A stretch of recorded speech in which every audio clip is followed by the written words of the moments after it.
आणि त्यात पुणेकर ज्यावेळी ऑडियन्समध्ये बसतात आणि त्याच्यात सुद्धा मजा म्हणजे सगळ्यांनी उठून टाळ्या वाजवल्या, म्हणजे उठण्याच्या तयारीत. त्याच्यामुळे मी सुद्धा तसं बरीच वर्ष पुण्यात आहे, त्याच्यामुळे मी थोडासा संदेश घेतला आहे त्याच्यातून. पण तरी मला विनंती करायची की आपल्या ज्या भगिनी आहेत त्यांच्यावर वेळेची मर्यादा आहे, त्याच्यामुळे त्यांनी जायला हरकत नाही. मला काही अधिक्षेप होत नाही, कारण मला इतकी भाषणं द्यावी लागतात की श्रोत्यांचीच क्यू येते की कसे काय बसतात बाबा. तर त्याच्यामुळे तुम्ही काही काळजी करू नका. माझ्यावर वेळेची खूप स्ट्रॉंग मर्यादा आहे, त्याच्यामुळे मी एका वाक्यात सांगेन की आपलं जे MKCLचं मिशन आहे त्याच्यासाठी जे जे झटतात त्या सगळ्यांचं मी मनापासून कौतुक करतो. आजचा कार्यक्रम त्याचं आयोजन प्रयोजन या सगळ्यासाठी ज्यांनी ज्यांनी काम केलं आहे, मी नावं घेणार नाही, त्या सगळ्यांचं खूप मनापासून कौतुक करीन. आत्ता श्रीमती वीणा कामत यांचं अतिशय विचारप्रवर्तक असं जे मार्गदर्शन झालं त्याच्याबद्दल त्यांचं खूप मनापासून कौतुक. मला खरं म्हणजे कल्पना नव्हती मी आज बोलावं, कारण विनोबांनी एका ठिकाणी म्हटलं आहे की काही लोक आपल्या स्वप्नांना मूर्तरूप देण्यासाठी संस्था स्थापन करतात, पण त्यात स्वतःच मूर्तिरूप होऊन बसतात. तर तसं मला काही व्हायचं नव्हतं. मी असं ठरवलं होतं की वयाची 60 वर्ष झाली की आपण मूर्त स्वरूपात लोकांना दिसता कामा नये, आपलं काम अमूर्त स्वरूपात झालं पाहिजे. त्याच्यामुळे मूर्तिरूप होण्यापेक्षा स्फूर्तिरूप होऊन पडद्यामागून काम करावे असं मी स्वतःसाठी ठरवलं होतं. तसं जेवढं जमेल तेवढं तसं करण्याचा मी प्रयत्न करतो. नचीचा आग्रह झाला, नचीचा आग्रह मी मोडू शकत नाही, कारण नची एवढूसा होता ना तेव्हापासून बघतोय. त्याच्यामुळे काही माणसं लाडाची असतात आणि डॉक्टर भटकरांनी आमच्यावर जे प्रेम केलं आणि आम्ही इथे पोचलो, म्हणजे मग अशी मॅडम म्हणाले मी फाउंडेशन स्टोन आहे, त्यातला दुसरा शब्द जास्त महत्त्वाचा आहे, हे लक्षात घ्या. त्याच्यामुळे तसा मी असताना सुद्धा डॉक्टर भटकरांनी आमच्यामधून काहीतरी त्या दगडातून मूर्ती घडवण्याचा प्रयत्न केला. त्याच्यामुळे त्यांच्यासारखे गुरु आहेत म्हणून आहे. तर आणि त्याच्यामुळे नची लहानपणापासून आमचा लाडका. त्याच्यामुळे नचीनी हट्ट केल्यानंतर नाही म्हणवत नाही म्हणून बोलूया म्हटलं. पण मला विश्वजितला असं सांगायचं आहे. कुठे आहे विश्वजित? हां, विश्वजित, मला तुम्हाला असं सांगायचं आहे की तुमच्याकडे जे 450 सगळे केंद्रचालक आहेत त्यांना ना आता खूप जण, मी तर व्यक्तिशः ओळखतो, माझी त्यांच्यामध्ये भावनिक गुंतवणूक आहे, तर त्या प्रत्येकाकडे आज एक स्टोरी तयार झाली आहे त्यांच्या आयुष्याची. मला असं वाटतं की आपण ज्यावेळेला 25 वर्ष पूर्ण करू त्यावेळेला आपल्या विभागाच्या 450 उत्तम स्टोरीज आपल्या रेडी झाल्या पाहिजे, कारण प्रत्येकाकडे एक विलक्षण स्टोरी आहे. आणि काही अधुऱ्या राहिलेल्या स्टोरीज आहेत, त्यांचीसुद्धा आठवण ठेवावी.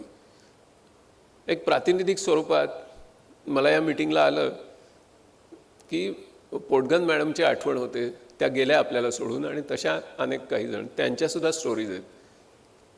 पोटगन मॅडम गेल्या तर समीरला आपली धाकटी बहीण गेल्यासारखं वाटलं. अजूनही त्यांना त्यांची आठवण आली की कालवा कालव होते. तर कोणालाही विसरायला नको. काही जण आपल्या परिवारातून दुसऱ्या काही व्यवसायासाठी गेले असतील तरी त्यांची पण एक स्टोरी आहे, ते पण आपलेच आहेत. तर ह्या सगळ्या स्टोरीज आपण तयार कराव्या. खूप लोकांना प्रेरणा मिळेल, कारण नोकऱ्या कमी होत आहेत आणि हे सगळेजण इतके स्फूर्तिरूप आहेत कारण ते एंट्रप्रिनर्स आहेत. त्यांनी नोकऱ्या कोणाच्याकडे मागितल्या नाही, लोकांना नोकऱ्या दिल्या आहेत. आणि अशा 450 स्टोरीज नुसत्या एकट्या पुणे जिल्ह्यातून जर आपण बाहेर आणल्या तर ती समाजाची फार मोठी सेवा होईल. त्याच्यामुळे 2 वर्षासाठी आपण हा प्रकल्प घ्यावा. सगळ्यांनी स्वतःची स्टोरी लिहावी आणि आपल्या मुलांना आपण काय देऊ शकतो खरं म्हणजे, तर आपल्या मुलांना आपण एकच गोष्ट देऊ शकतो की अरे मी असं जगलो की माझ्या जीवनाची एक स्टोरी झाली, तुझ्याही जीवनाची एक स्टोरी झाली पाहिजे, हे आपण आपल्या मुलांना सांगू शकतो.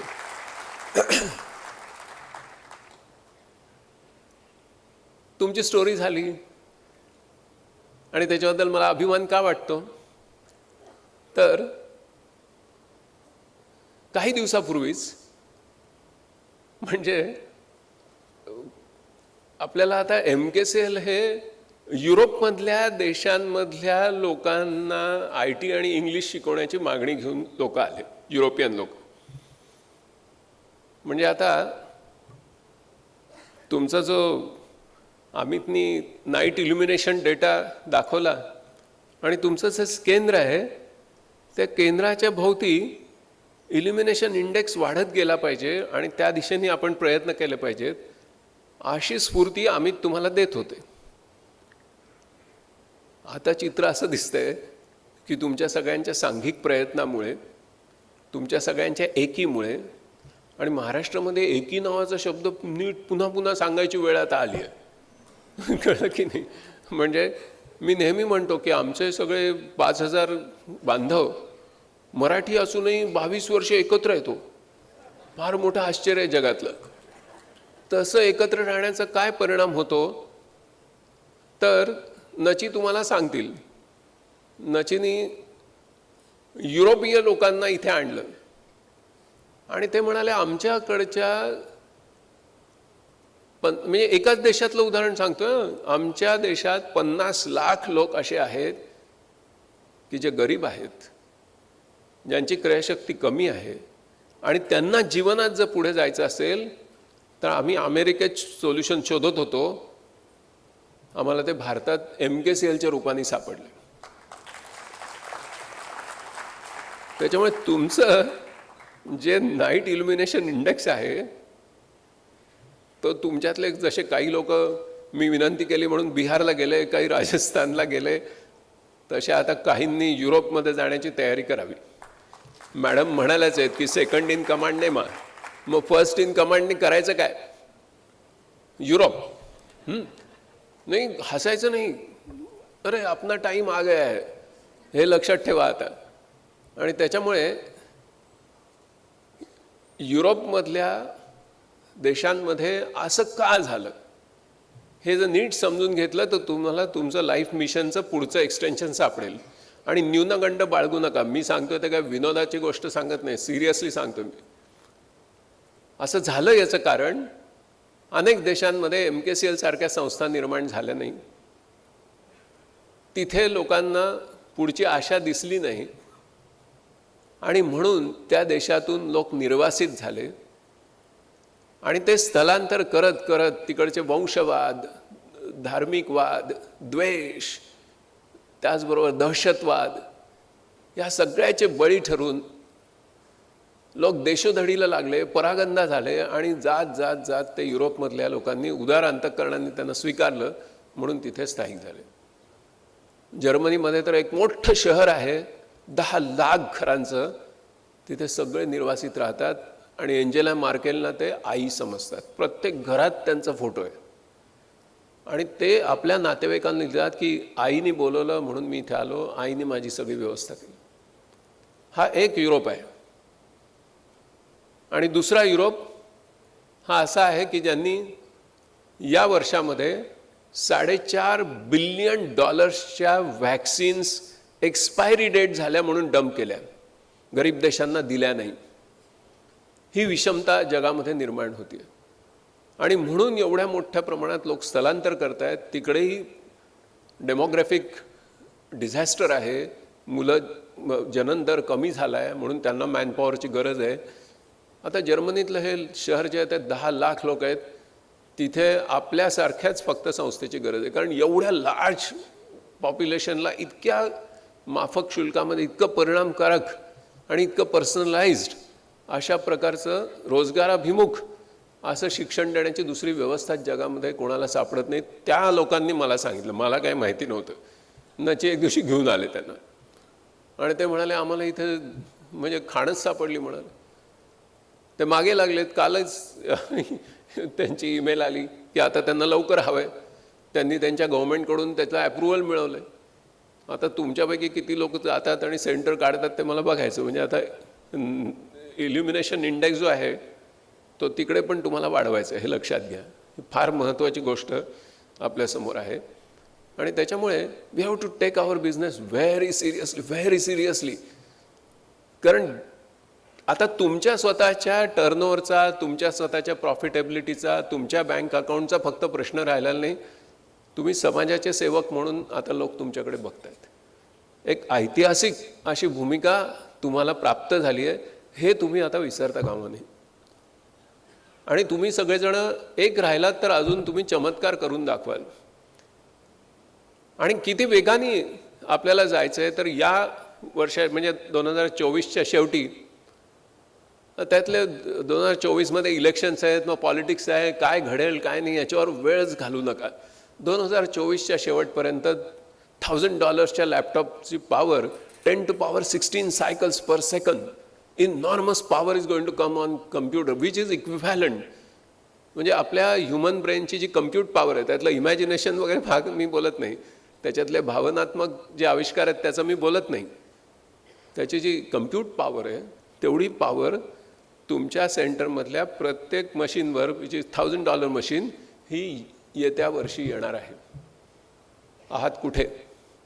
काय काय नवीन गोष्टी आपल्याला करता येतील. म्हणजे मला तर इतकं आश्चर्य वाटतं आणि मी स्वतःला भाग्यवान समजतो की मी पंच कार्ड पंच करायचो 20 पैशाचं एक, त्या काळात 20 पैसे, आणि ते घेऊन पुणे स्टेशनवर जायचो, त्या डेक्कन क्वीनला डेक द्यायचो, दुसऱ्या दिवशी संध्याकाळी डेक्कन क्वीनहून डेक परत यायचा. पेज उघडलं की एरर्स, मिसमॅच, पॅरेंथिसिस, कंस पूर्ण करायला विसरलेले असायचे विवेक सावंत, सगळ्या एरर्स यायचे. हा जमाना कुठे? आणि एका ह्युमन ब्रेनची कम्प्यूट पॉवर एका लॅपटॉपवर येणं, काय कमाल आहे. Moore's law is still intact. आणि त्याच्यामुळे आपण अक्षरशः धमाल करणार आहोत आता. आणि तुमच्यातले ज्यांचे निसर्गतः असे काळे केस आहेत तर त्यांच्याबद्दल तर मला खूपच मजा वाटते. कारण ते अजून 25 वर्षांनी, भारताला स्वातंत्र्य मिळालं त्याचे 100 वर्ष पूर्ण होत असताना जगात काय असणार आहे, तर प्रत्येक $1000 laptop, that $1000 equivalent at that time, त्यावेळेला पृथ्वी तलावर जेवढी माणसं असणार आहेत त्यांच्या सगळ्यांच्या मेंदूची एकत्रित पॉवर प्रत्येक लॅपटॉपमध्ये असणार. That is the technology. आणि त्याच्यामुळे प्रत्येक कोर्स हा वेगळ्या एका तीव्र अशा मोटिवेशननी आपण मुलांना शिकवलं पाहिजे. कारण आपली मुलं काय चमत्कार करणार आहेत बघा. आत्ता जर त्यांना त्या दिशेने तयार करण्यासाठी आपण मनात विचार घेतला की काय प्रकारचे कम्प्युटेशनल मॉडेल्स येणार आहेत, काय प्रकारचे प्रोग्रामिंग पॅराडाईम्स येणार आहेत, काय प्रकारचा इंटेलिजन्स त्याच्यामध्ये बिल्ड होणार आहे, तर एक अतिशय वेगळं चित्र तुमच्यासमोर दिसेल. आणि हा ब्लूप्रिंट हा आपल्यासमोर ठेवण्याची वेळ आता आलेली आहे, याच्यानंतर नाही. ओके, कारण लॉट्स ऑफ न्यू टेक्नॉलॉजी जर कमी, वेळेची मर्यादा आहे त्याच्यामुळे मी त्याचा विस्तार करणार नाही. परंतु सर्वात महत्त्वाची गोष्ट जी आहे ती म्हणजे की आपलं मॉडेल जे आहे तर हे सगळं मी तुम्हाला सांगितलं 25 वर्षाचं, पण आपली आयडेंटिटी काय आहे, तर आपण एका कम्युनिटीशी बांधील आहोत. त्या कम्युनिटीने आपल्याला मोठं केलं. आपल्या अवतीभोवती जो समाज आहे, ज्याच्या नाईट इल्युमिनेशन विषयी अमित बोलत होते, त्याच्याशी एकनिष्ठ आपण राहिलं पाहिजे. ती आपली तो जो स्वदेश आहे आपला, तो स्वदेश नीट जाणून घेतला पाहिजे. आणि त्याच्यात जन्माला येणाऱ्या प्रत्येक मुलाची काळजी आपण व्हायची आहे हे लक्षात घेतलं पाहिजे. आपल्या कम्युनिटीमध्ये त्याच्यात शाळा आहेत, त्याच्यात कॉलेजेस आहेत, आणि त्याच्यात इतर सगळ्या सुविधा आहेत. त्याचे डेटा पॉईंट्स सतत आपण अभ्यास करत राहिले पाहिजे. आणि प्रत्येक घरात पालकांना असं वाटलं पाहिजे की माझ्या मुलाला त्या जगात, भारत देश ज्यावेळेला 100 वर्षाचा होणार आहे त्यावेळेच्या जगामध्ये यशस्वी करणारा आणि देशाला अतिशय अभिमानाने उभं करणारा असा हा केंद्रचालक आहे आणि हा माझ्या आशेचं स्थान आहे.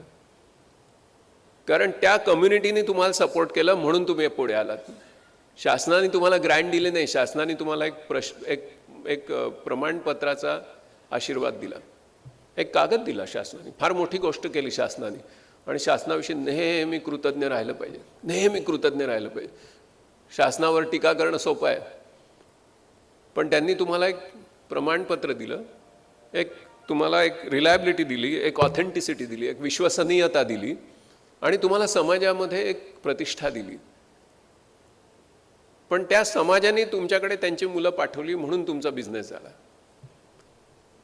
आता त्या समाजाचा इल्युमिनेशन इंडेक्स वाढवणं हे आता आपलं एक इति कर्तव्य असलं पाहिजे आणि त्याच्यासाठी किती झटायचं, त्याची पराकाष्ठा केली पाहिजे. मला काय मिळेल याचा विचार करू नका. पूर्ण झोकून दिल्याने काय होतं त्याविषयी एक गोष्ट छोटीशी सांगून मी तुमची रजा घेणार आहे, वेळेची मर्यादा आहे. एक राजपुत्र होता आणि त्याला संगीत, नाट्य, नृत्य याची खूप आवड होती. त्याने एका अतिशय पारंगत अशा नृत्यांगनेला आपल्या दरबारामध्ये सन्मानाने नृत्य सादर करण्यासाठी पाचारण केलं. ती तिच्या वाद्यवृंदासह आली, तिचा आदर सत्कार झाला आणि त्यांनी नम्रपणे तिला आपली कला सादर करण्याची विनंती केली. रंगमंचावर तिने तिचा आविष्कार सुरू केला आणि धगधगत्या अग्नीच्या उसळत्या ज्वाळा काय किंवा वादळी समुद्राच्या त्या लाटांचं तांडव काय किंवा तलवारीचे सपासप होणारे वार काय किंवा खंजीर खुपसल्याने होणाऱ्या परिस्थितीची भासमान दृश्य काय किंवा एका शीतल मधुर अशा चांदण्या रात्रीची ती सौंदर्य छटा काय किंवा एका नीरव आणि विस्तीर्ण अशा आकाशाची नवलाई काय.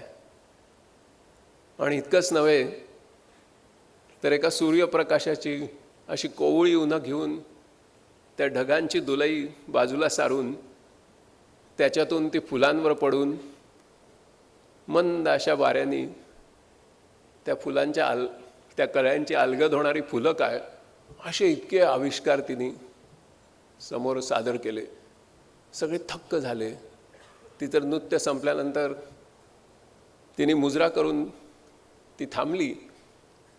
त्यावेळी तो राजपुत्र तिला म्हणाला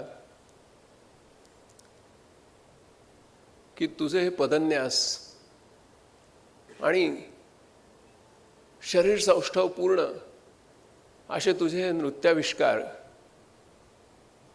याची गहन अशी जी कला आहे, त्याच्या मागचं जे ज्ञान आहे ते तू कसं मिळवलंस, हे काय आहे ते मला सांग. त्यावर ती म्हणाली की हे ऐश्वर्यमान राजपुत्रा, तू खूप उदार आहेस. तुझ्याकडे केवळ धनसंपत्ती नाही, त्याची श्रीमंती नाही, तर तुझ्याकडे शब्दसंपत्ती आणि औदार्याची श्रीमंती आहे. इतकी तू स्तुती केलीस, पण तुझ्या प्रश्नाचं उत्तर मला ज्ञात नाही. मी फक्त एवढंच सांगीन की मला इतकंच कळतं की जे तत्ववेत्ते आहेत त्यांचा आत्मा त्यांच्या मेंदूमध्ये असतो. जे गायक आहेत त्यांचा आत्मा त्यांच्या कंठात असतो. जे कवी आहेत त्यांचा आत्मा त्यांच्या हृदयात असतो. आणि माझ्यासारखी जी नर्तिका आहे तिचा आत्मा तिच्या शरीराच्या रोमरोमात सामावलेला असतो. मित्रहो, आपलं जे मिशन आहे ते तुमच्या रोमरोमात सामावून घ्या आणि खूप यशस्वी व्हा. धन्यवाद.